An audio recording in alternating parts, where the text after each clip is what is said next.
Synopsis of the Books of the Bible. Revelation. By JND Darby. New Testament. Revelation. Chapter 7. God's thoughts of his saints on earth, the remnant of Israel sealed, secured, and set apart for blessing before God's judgments, a multitude of Gentiles before the throne ascribing salvation to God and the Lamb.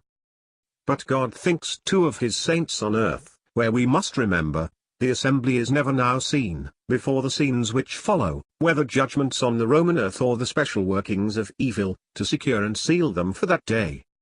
First, the perfect number of the remnant of Israel is sealed, before the providential instruments of God's judgments are allowed to act. 144,000 equals 12 by 12 by 1000. They are secured for blessing according to God's purposes and set apart by him, not yet seen in their blessings, but secured for them. Afterwards, the vast multitude from among the Gentiles is seen. We must remark here, there is no previous prophetic announcement of the blessing of the spared ones in the Great Tribulation, not the 3 years and a half of Matthew 24, this refers to Jews, but that mentioned in the epistle to the church at Philadelphia. Hence this is fully given to us here, and we are distinctly told who they are. A multitude of Gentiles is seen standing not as around the throne, but before it and before the Lamb, their righteousness owned and themselves victorious. They ascribe salvation to God thus revealed, that is, to God on the throne, and to the Lamb. They belong to these earthly scenes, not to the assembly. This is answered by the angels who are around the throne, the elders, and the living creatures, all together composing the heavenly part of the scene already connected with the throne, the angels surrounding the others, which form the center and immediate circle of the throne, the white-robed multitude before it.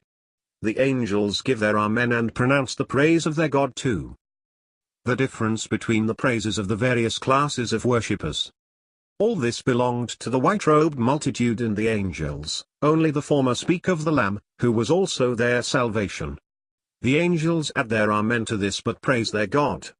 They had ascribed glory and blessing to the Lamb before, but, naturally, salvation to the Lamb was not their own part of the song.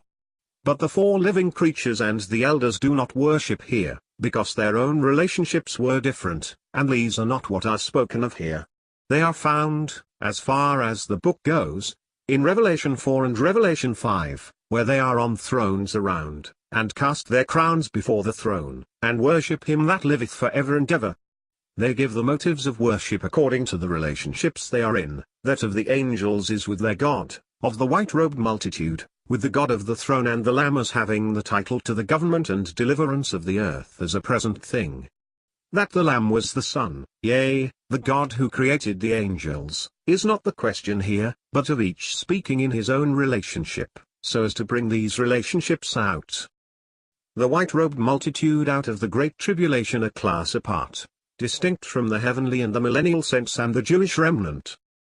We have thus the heavenly hosts, the glorified saints, and the white-robed multitude, each in a different relationship, but the first and the last thrown in the main together, the glorified saints forming a class apart. They do not worship here. But one of the elders, who have always the intelligence of God, explains to the prophet who the white-robed multitude are. It formed no part of the prophetic revelation as yet, and it was not the assembly's own place. Sir, thou knowest, says the prophet. They had come out of the great tribulation, faithful in it, their robes white in the blood of the Lamb. They were not millennial saints, that is, born in that time, and subject by birth to the responsibility of that condition, which grace had to meet. They were cleansed and owned to be so, having the consciousness of it and victory when the others began, so that they, as already cleansed and owned, are always before the throne a special class, and serve him day and night in his temple. This at once distinguishes them from the heavenly worshippers. There is no temple there, the Lord God Almighty and the Lamb are the temple. He that sits on the throne tabernacles over these, as once over the tabernacle. They are not only as Israel in the courts or the nations in the world, they have a priest's place in the world's temple. The millennial multitudes are worshippers, these priests. As Anna, the daughter of Phanuel, ever in the temple itself, they have always access to the throne. But they had blessings under the Lamb also, to whom they alike ascribe their salvation. the Good Shepherd cast out, and who had passed through tribulation himself, also so great, would feed them, they would not hunger any more or thirst any more, as they had often done, nor should persecution or tribulation reach them. The Lamb, as known in this transitional time, but exalted in the throne, would feed them and lead them to living fountains of water. It is not, as to us, the promise of a well of water, springing up into everlasting life, and flowing out as a river, but they would be fed, refreshed, and perfectly cared for by the Lamb's grace whom they had followed, and God himself would wipe all tears from their eyes. They would have the consolations of God, worth all the sorrows they had passed through. But their blessings are consolations, not proper heavenly joy. They are thus a class apart, distinct from the elders or heavenly saints, and distinct from millennial saints who will never see tribulation, having an own position fixed in grace before God. It is a new revelation as to those passing through the great tribulation. The 144,000 of Revelation 14 are a similar class from among the Jews, coming out of their special tribulation,